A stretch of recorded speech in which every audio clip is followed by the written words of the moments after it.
Okay, so we got the new hose that came in. OEM. There's your part number for you guys. And there it is with the old part.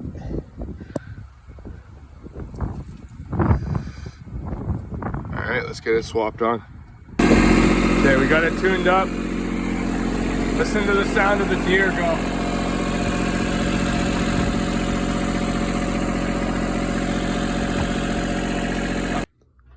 This is a must. Top of the hose, that's what I was talking about. Take out that filter. Just below your PTO there.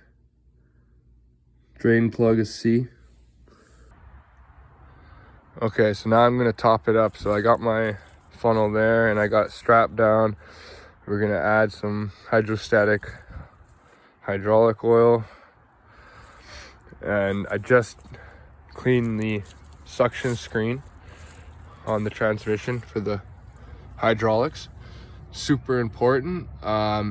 Make sure you guys do that if you're having problems with your hydraulics. Again, I haven't started the tractor. I got the new hose put on.